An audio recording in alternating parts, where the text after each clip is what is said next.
जो लोग पूजा घर में मूर्तियों को रोजाना स्नान कराते हैं तो वह कान खोल करके सुन लें। श्री शिवाय नमस्तुभ्यम महाराज। आज का यह विषय जितना गंभीर है उतना ही महत्वपूर्ण भी है, क्योंकि अक्सर हम भक्ति में कुछ ऐसे कार्य कर बैठते हैं जो हमें पुण्य के स्थान पर अनजाने में दोष की ओर ले जाते हैं। कई बार हमारी भक्ति बिल्कुल शुद्ध होती है, भावना बिल्कुल सच्ची होती है, लेकिन पूजा विधि में की गई एक छोटी सी भूल पूरे घर के वातावरण को प्रभावित कर देती है। इसीलिए महाराज आज इस वीडियो में हम पूजा घर और मंदिर से जुड़े उन सभी सवालों पर विस्तार से बात करेंगे जो लगभग हर भक्त के मन में कभी न कभी जरूर आते हैं। महाराज, क्या आपने कभी ये सोचा है कि हम रोज भगवान की पूजा तो करते हैं, लेकिन क्या हम सही तरीके से करते हैं? क्या मूर्तियों को रोज स्नान कराना वास्तव में आवश्यक है? क्या दीपक और घंटी को रोज धोना चाहिए या नहीं? क्या दीपक से अगरबत्ती जलाना पाप है? क्या एक ही कमरे में मंदिर रखना सही है? और यदि घर छोटा हो तो किन देवी देवताओं को विशेष रूप से सभी भक्तों को अपने पूजा मंदिर में जरूर रखना चाहिए? जानेंगे इस छोटी छोटी वीडियो के माध्यम से। लेकिन यदि आपको यह जानकारी उचित लगे तो वीडियो को लाइक करें, चैनल को सब्सक्राइब करें और कमेंट में यह जरूर बताएं कि आप ये वीडियो कहां से देख रहे हैं। तो महाराज, कई लोग तो डर के कारण पूजा करते हैं। उन्हें लगता है कि अगर पूजा में थोड़ी सी भी गलती हो गई तो भगवान नाराज हो जाएंगे। वहीं कई लोग ऐसे भी होते हैं जो बिना किसी नियम के पूजा करते हैं, क्योंकि उन्हें लगता है कि भगवान तो भावना देखते हैं। लेकिन महाराज, शास्त्र कहते हैं कि भावना के साथ साथ मर्यादा और विधि का भी विशेष महत्व होता है। ठीक उसी प्रकार जैसे माता पिता अपने बच्चे की भावना तो समझते हैं, लेकिन उन्हें अनुशासन भी सिखाते हैं। तो महाराज, सबसे पहले हम उस स्थिति की बात करते हैं जब आपका घर छोटा हो।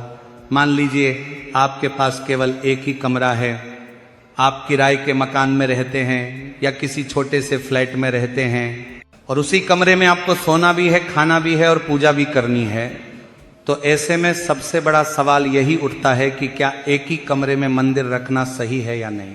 महाराज, शास्त्र साफ कहते हैं कि बिना मंदिर का घर अधूरा होता है। चाहे घर छोटा हो या बड़ा, मंदिर अवश्य होना चाहिए।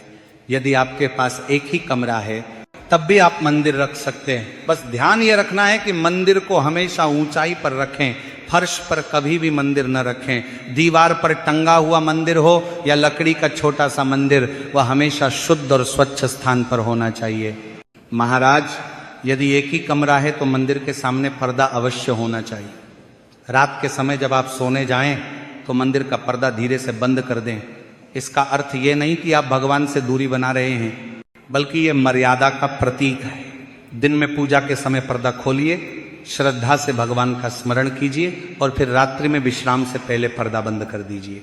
अब महाराज, अगला सवाल ये उठता है कि यदि पूजा घर छोटा हो तो किन देवी देवताओं को रखना चाहिए? क्योंकि कई बार लोग हर मंदिर, हर तीर्थ से मूर्तियां और तस्वीरें तो ले आते हैं, लेकिन फिर उनकी अच्छे से पूजा अर्चना नहीं कर पाते हैं। ऐसे में महाराज, यदि आपका पूजा घर छोटा है तो शास्त्रों के अनुसार पंचदेवों का पूजन सबसे उत्तम माना गया है।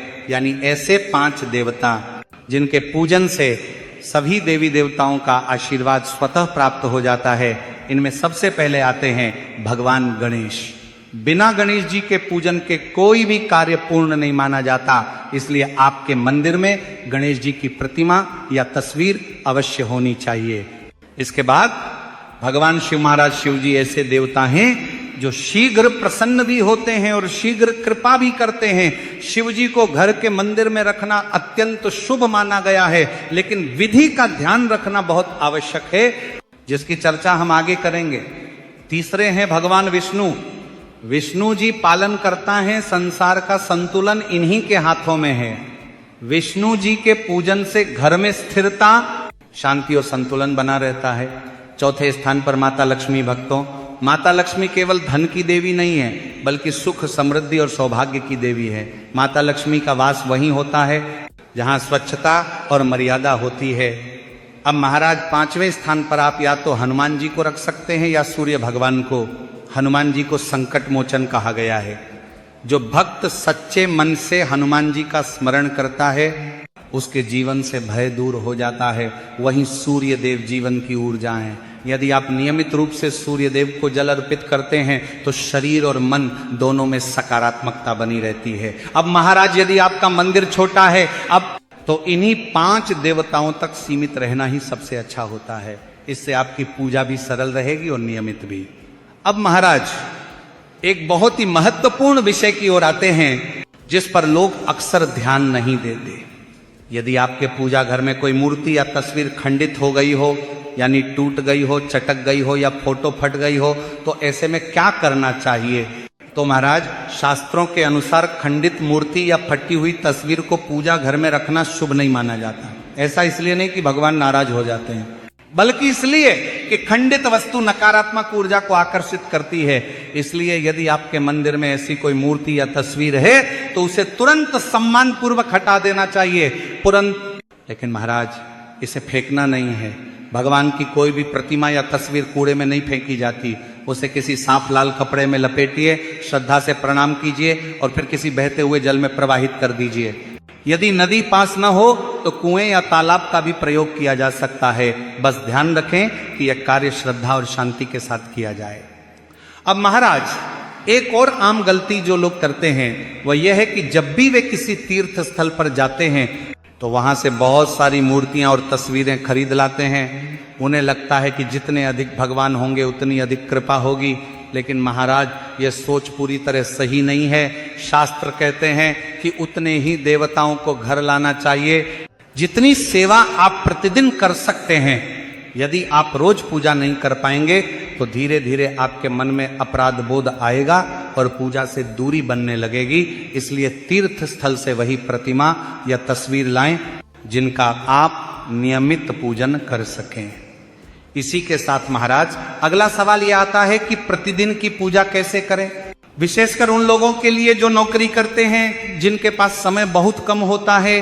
क्या बिना लंबी पूजा के भी भगवान प्रसन्न हो सकते हैं? तो महाराज भगवान समय नहीं भावना देखते हैं। यदि आपके पास समय कम है तो भी आप बहुत सरल विधि से पूजा कर सकते हैं। प्रतिदिन सुबह उठकर सबसे पहले भगवान गणेश का स्मरण कीजिए। गणेश जी को थोड़ा सा जल अर्पित कीजिए, यानी कि जल का छींटा दीजिए। इसके बाद दीपक जलाइए, धूप दिखाइए और मन ही मन भगवान से प्रार्थना कीजिए। अब महाराज ये आवश्यक नहीं कि रोज लंबी आरती ही की जाए। यदि समय हो तो बहुत अच्छा, लेकिन यदि समय न हो तो दीपक को भगवान के सामने 5 या 7 बार घुमा देना भी आरती के समान ही फल देता है। अब महाराज इसी क्रम में हम पूजा की विधि और उन नियमों की बात करेंगे जिनका पालन न करने से पूजा धीरे धीरे बोझ बन जाती है और जिनका सही तरीके से पालन करने से पूजा आनंद और शांति का कारण बनती है। तो महाराज जब हम प्रतिदिन पूजा करने बैठते हैं तो सबसे पहली बात जो ध्यान में रखनी चाहिए वह यह है कि पूजा दिखावे के लिए नहीं, आत्मिक शुद्ध के लिए होती है। कई लोग ये सोचते हैं कि जितनी ज्यादा वस्तुएं होंगी, जितनी ज्यादा क्रियाएं होंगी, पूजा उतनी ही प्रभावशाली होगी। लेकिन शास्त्र कहते हैं कि पूजा की शक्ति उसकी सरलता में छुपी होती है। अब महाराज बात करते हैं उन घरों की जहां पूजा घर थोड़ा बड़ा होता है और जहां लोग नियमित सेवा कर सकते हैं। ऐसे घरों में अक्सर शिवलिंग और लड्डू गोपाल जी की स्थापना की जाती है। ये दोनों ही अत्यंत